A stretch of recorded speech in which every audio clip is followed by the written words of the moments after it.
안녕하세요. 경기 의정보고서 민생돋보기입니다. 경기도의 현안과 도의 의원들의 활동상을 담은 민생돋보기. 오늘 의정토론 한 이슈는요. 경기도의 2층 버스가 늘어나고 있습니다. 앞으로 얼마나 더 늘어나는지 문제점은 없는지 들여다보도록 하겠습니다. 함께하는 두 분 소개하죠.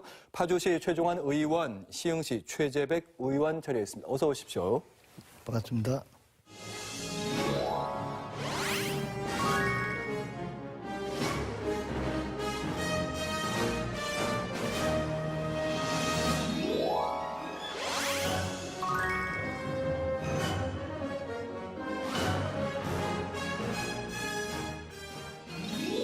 경기도 의회에서 11월 달은 가장 바쁜 달로 알려지고 있습니다. 예산안 심사도 있고 행정사무감사도 있던데요. 먼저 최 의원님, 예산안 심사 어느 정도 기간이 있습니까? 내년 예산안이죠? 그렇습니다. 이제 상임위원회 심의가 있고 상임위원회에서 심의가 마쳐지면 예결위원회에서 심의를 하게 됩니다. 예.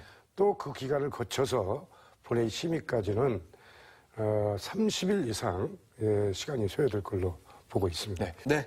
의정토론 한 이슈는요, 지역의 크고 작은 문제점 들여다보고요, 도의 의원들과 함께 대안을 모색해보는 시간입니다. 오늘의 주제 함께 보시고 계속해서 이야기 나눠보시죠. 출근 시간대 서울 방면 경기도 광역버스의 평균 입석률은 10명 중 1명꼴. 승객의 안전성 확보를 위해 광역버스 입석 금지 조치가 내려진 가운데 이에 대한 대안으로 2015년 10월 전국 최초로 경기도에서 2층 버스가 도입되었다. 그 결과 올해 초 이용객 만족도 조사에서 78%가 만족한다고 응답했으며 87%는 더욱 확대되기를 기대하고 있다는데, 이에 경기도에서는 2017년 11월 현재 59대에서 내년 초까지 143대로 확대 운행할 계획이다. 2층 버스 도입 이후 2년, 그동안의 운영 성과와 확대 운행에 따른 앞으로의 과제는 무엇일까? 경기도의회 의원들의 뜨거운 입담과 함께하는 의정토론 핫 이슈. 오늘의 주제, 경기도 2층 버스 확대 운영, 현황과 과제는? 경기도 2층 버스 타보신 적이 있으십니까? 도입 초기에는요, 보는 것만 해도 신기했던 2층 버스, 이제는 나도 타봤다, 이런 SNS 경험담이 속속 들려오고 있습니다. 자, 최종환 의원님, 네. 실제로 2층 버스 많이 늘었습니까? 예, 말이 늘었죠. 네. 운영 현황은 어떻습니까, 현재? 몇 대가 지금 운영되고 있습니까? 지금 11월 현재 10개 시에서 59대가 도입돼서 운행 중인 걸로 알고 있는데요. 돌이켜보면 2층 버스가 도입된 게 최재백 의원님, 정식 운영된 건 이제 딱 2년 좀 넘은 것 같습니다. 2015년도에 그러니까요. 운영됐습니다. 광역버스 그 입석 금지가 시행되면서 도입이 네. 됐던 건데 성과는 좀 있었습니까? 어떻습니까? 그래서 그냥 광역버스를 이용하는 시민들 한 300명을 대상으로 해서 설문조사를 해본 적이 있습니다. 예. 그 설문조사에 응답을 했던 시민들의 한 87% 정도가 더 확충됐으면 좋겠다. 이런 의견들을 주셨고요. 예. 또 운행 중 지금 이제 13개 그 버스 노선을 대상으로 그 카드 데이터를 분석을 해보니까 예. 입석률도 한 50% 정도 감소된 걸로 나타났습니다. 예. 그래서 실제로 예. 2층 버스를 도입을 했더니 경기도의 입성률이 전체적인 통계가 확 낮아졌다면 절반이 낮아졌다는 말씀이세요? 그렇습니다. 예. 그래서 지금 그 일반 버스 운행 비용과 그게 광역버스, 그 2층 버스 운행 그 비용도 따져 보니까 예. 거의 비슷해가지고 경제성도 좀 있다. 이렇게 지금 분석 결과도 있습니다. 예. 네. 그러니까 사실은 그 2층 버스는 2배 정도 일반 버스보다 비싸잖아요. 대신 승객을 2배 이상 더 많이 태우니까 경제성도 있다는 말씀. 2배까지는 아니지만 하여튼 70명을 태우는 거니까 예. 1.5배 정도. 예. 재정 부담 면에서도 2층 버스가 많이 효율적이었다. 이런 성과가 있었단 말씀이십니다. 네. 일단 2층 버스의 가격이 한 한 대당 한 4억 5천쯤 됩니다. 예. 일반 버스 한 뭐 1억에서 2억 사이라고 하는데 이 부분에 대해 사실 광역버스 입석 금지 국토부의 그 조치 때문에 사실은 그 대안으로 나온 게 이 2층 버스였잖아요, 최재백 의원님. 예. 근데 국비 지원이 좀 필요하다 그렇기 때문에 이런 의견들이 있었는데 어떻게 됐습니까? 말씀하신 것처럼 2층 버스 한 대가 4억 5천입니다. 이 고가 버스죠. 그렇죠. 이게 지금 경기도 같은 경우는 경기도 도가 주도적으로 지금 추진하고 있지 않습니까? 예.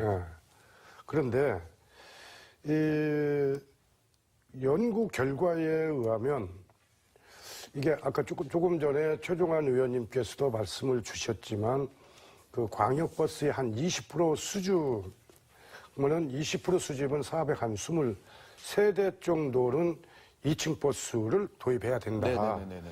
그래야 입성 문제를 해결할 수 있다. 이렇게 얘기를 하고 있거든요. 예. 그런데 지금 광역버스는 교통 약자들이 이용할 수가 없습니다. 저상 기능이 없어가지고. 아하. 일반 버스는 저상 기능이 있어서 휠체어 가진 사람들도 이용할 수가 있는데 현재 운행되고 있는 광역버스는 저상 기능이 없습니다. 그래서 교통 약자들이 광역버스를 타고 싶어도 탈 수 없는 그런 실정이죠. 그런 불편함이. 그런데 다만 예. 2층 버스는 그런 저상 기능이 있기 때문에 예. 교통 약자들의 그 이동권 확보를 위해서도 반드시 2층 버스는 지금 저상 버스는 국비가 일부 지원되고 있거든요. 저상 버스에는 국비가 들어갑니다. 예, 일부 지원하고 있거든요. 예.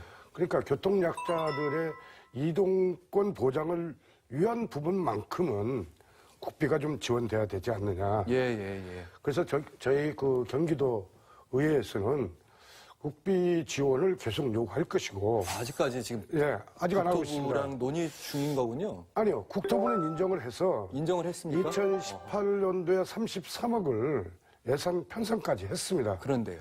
근데 기재부에서 전액 삭감한 상태입니다. 그래서 예.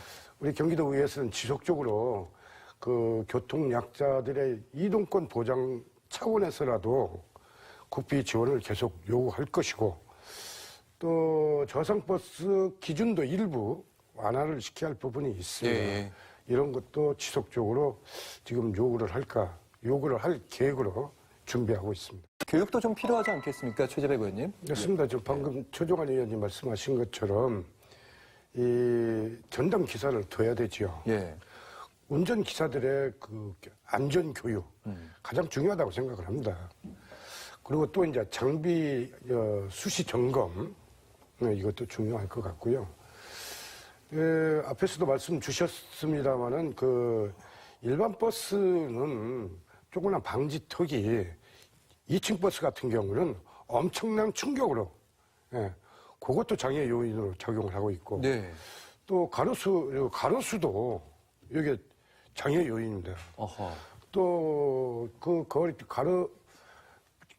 가로등 같은 데 보면 배이나 태극기를 달기 위해서 달아둔 기뽕. 예. 이것도 엄청난 위험 맞습니다. 요인이에요. 예. 이런 것들.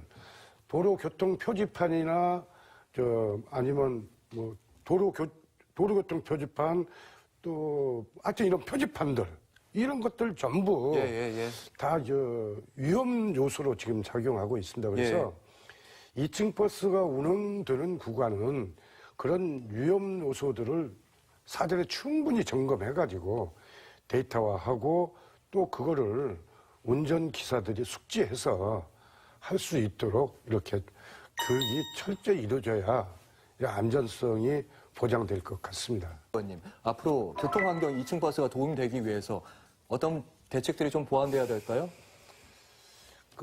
이용하시는 시민들이 좌석이 너무 좁다.